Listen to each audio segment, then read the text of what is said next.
What's up, everybody? Welcome back to my channel. If you are new here, my name is Kim and I make content here on YouTube. And in today's video, I am going to be talking about my labor and delivery. It's been a long requested video. I had my son October 26, 2020, and he was born at 37 weeks and 6 days. So yeah, so I'll go ahead and jump right in. So to start off, my pregnancy already, prior to him being born, my pregnancy was kind of like just a bumpy ride. I had gestational diabetes, I had high blood pressure, he had very fast heart rate, and I was put into the hospital 3 times to be monitored during my last 10 weeks of pregnancy. I want to say I was in the hospital multiple times, multiple IVs, all that type of stuff, and they can never really find a reason other than the fact that I was just stressed out. So my best advice, number 1, be chill your whole pregnancy. It saves you so much trouble.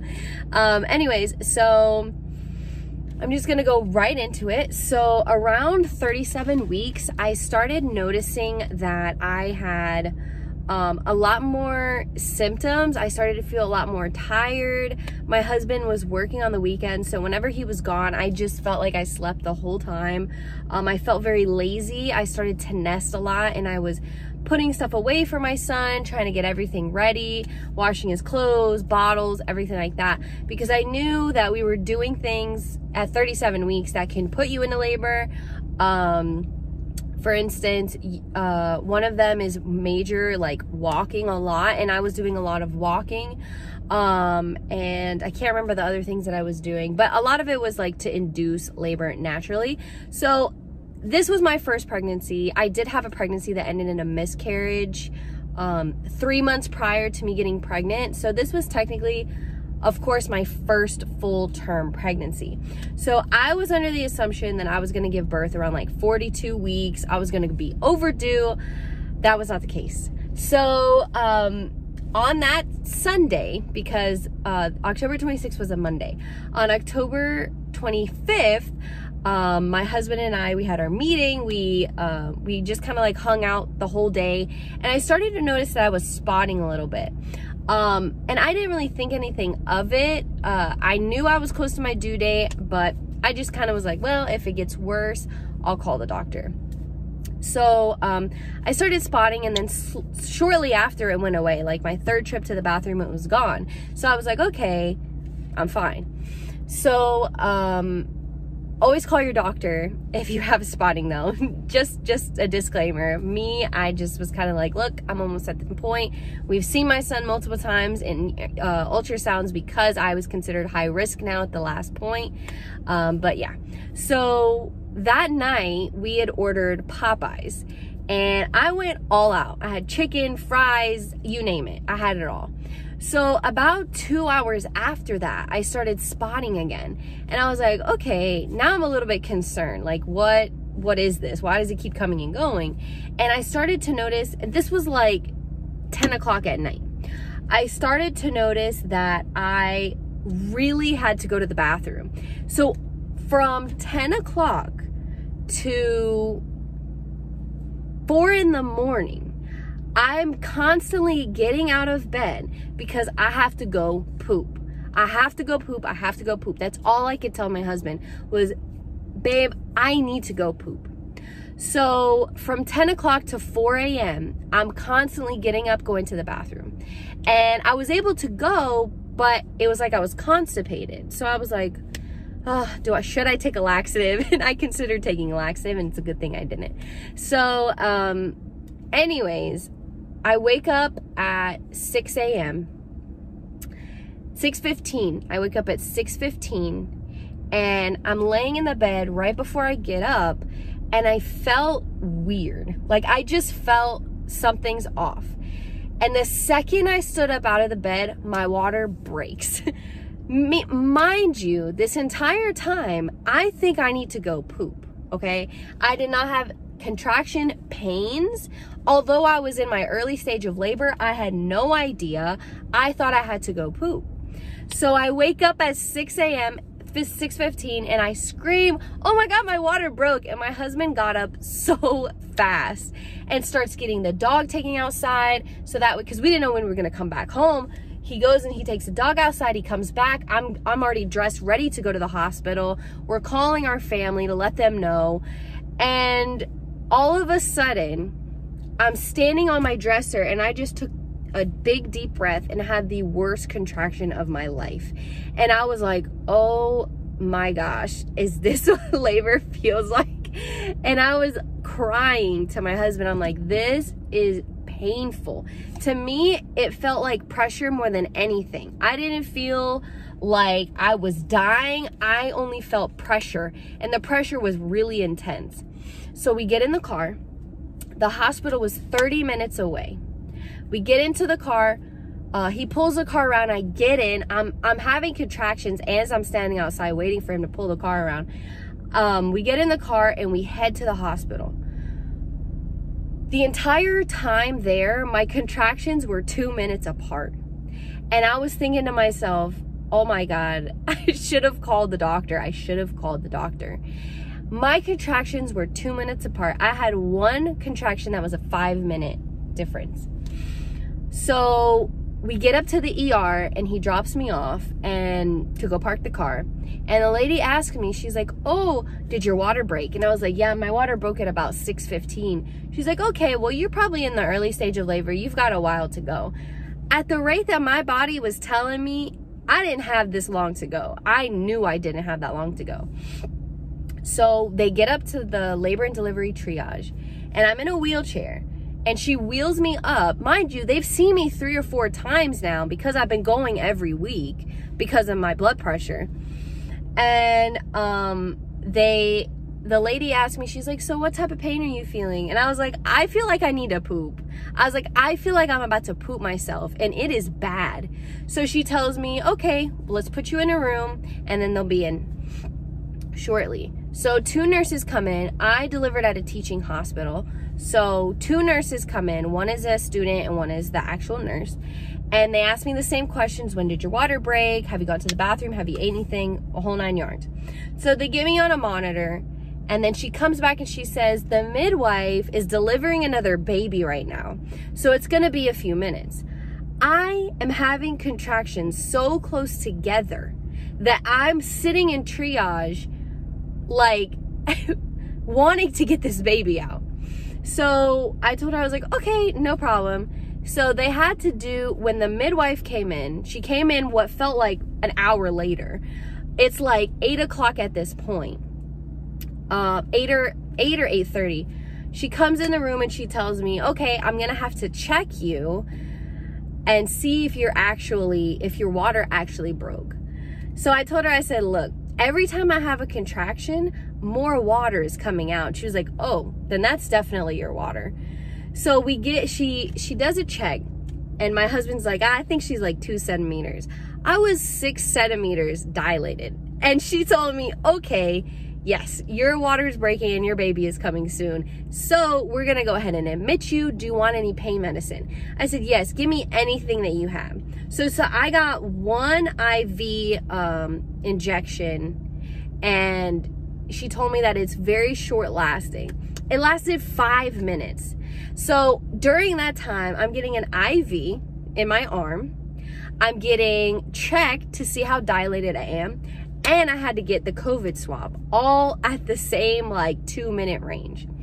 So afterwards, they wheel me into a delivery room. And I get in there and she just checked me 10 minutes prior to being put into that room. The nurse that is in there with me, she was like, okay, I laid down on the bed and she was like, how was your contractions? And I was like, I really need to poop. This is intense. Like, I really need to go poop. So she tells me, okay, I'm gonna go get the stuff for an epidural and I'll be back. And if the pain gets more intense, let me know.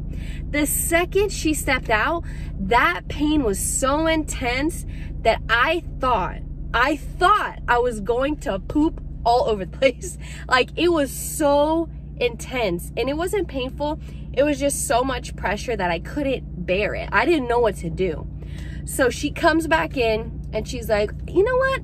I told her, I said, I feel contractions that I don't feel are going away, and they're getting really strong and really close together. And she told me, yeah, your contractions are about a minute apart. And I'm like, oh my gosh. So she said, I'm just gonna go ahead and call the midwife. I know you just saw her, but I wanna have her check you again. They check me. And from the moment by the time that I got into the room, it was about 10 o'clock-ish. And she had checked me and done all that stuff by like 9:45. We get in the room. I tell her all this. She has the midwife come back. And the midwife says, where's your husband? Where's your husband? And I was like, oh, he went to go get something to eat really quick. He was thinking I had time. I'm like, no, baby, we ain't got no time. And so she was like, okay, well, I'm going to check you, but I have a strong feeling you're ready. The second she went to check me, my husband walks in the room and she's like, oh, thank goodness, come in here because I think she's ready to push. From a 15-minute time difference. All right, everybody, I'm so sorry that it's a whole different scene.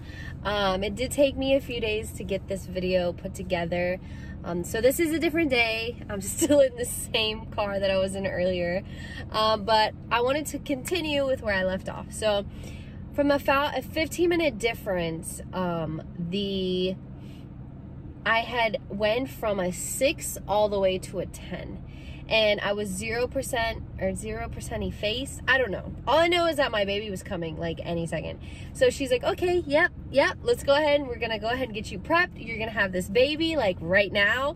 And so I was like, okay, but wait, what about an epidural? And she was like, I'm so sorry, but there's no time. Like you have to get this baby out because she could already feel his head. And so I'm thinking, so this entire time that I think I need to poop, it's my son's head bearing down on me trying to come out. And she was like, yeah, so let's go. And so immediately after that, we went straight into pushing, and I was pushing for about 15 or 20 minutes, I believe. I'm not 100% sure because everything happened so fast. Like, I didn't look at the time. All I remember is because I had watched thousands of YouTube videos, and I just remember her saying, yeah, you can go ahead and call pediatrics now. And when she said that, I'm like, okay, this baby's coming. Like, this baby's on the way. And I wasn't listening to my husband. I was barely listening to the nurses. I was just focused in on my midwife. And so, yeah. As far as labor unmedicated, I would say that I had a very perfect labor. The nurses and the midwife, they all told me that I had the ideal labor. It was still very intense. As far as pushing, I did not feel pain. I just felt pressure.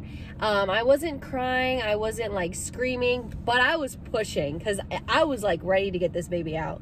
And so, yeah, so based on that, so I pushed for, I want to say 15 or 20 minutes. I'm not 100% sure. But, I remember right before he came out, the midwife said, okay, Kim, I want you to listen to my voice because your baby is almost here. And you're going to feel what's called the ring of fire. And when you feel that, it's going to burn, but whatever you do, do not close your legs. And I was like, okay. Like, I'm like, okay, no worries. Like I'm trying to like keep it calm. So, I never felt the ring of fire. I would say I felt, for instance, he was ready. He was about to come out, and there was a student DO with her, and she was going to allow the DO to pull him out. When he took over and I could feel him maneuver to pull my son's shoulders out, that's when I felt like I had ripped. Like, I was like, oh my gosh. Like, there's no way I didn't rip because it felt like just like one sharp, intense, like, push. And so immediately after that, he was out. He was born at 10:36 a.m. I was in the hospital at 8 a.m. 8 or 8:30 in the morning, and he was out by 10:36 a.m. and he was 6 pounds 7 ounces. He came out perfect. He was just amazing. And so that is really my story. As far as everything that happened after that, I did immediate skin-to-skin contact for 1 hour, and then I started breastfeeding right after that. And then they took him to do his measurements, to check his glucose, and to do, you know, the regular stuff that they have to do. But he came out perfect. And the second he came out, he was crying. They didn't even have to suction him. He was like ready for the world. And so that is really my story. If you guys want to know about postpartum, I would love to do another video on that. So give this video a like and a thumbs up if you would like to see a postpartum video. I will definitely be going over that. But other than that, I want to thank you guys so much for watching. I know the scene kind of like changed towards the end of the video, but that is really my story. So I delivered him at 37 weeks and 6 days. So I was right. That Tuesday I would have been 38 weeks, and I had a lot of complications during my pregnancy. I had a previous miscarriage 3 months before I got pregnant with my son, and so it was a very interesting experience as far as my first actual full-term delivery. But yeah, so again, thank you guys for watching this video. Please give it a thumbs up, especially if you guys want to see a postpartum video, because I am thinking about doing that, but I want to get your guys' opinion. But other than that, thank you guys so much for watching, and have a great day. Bye!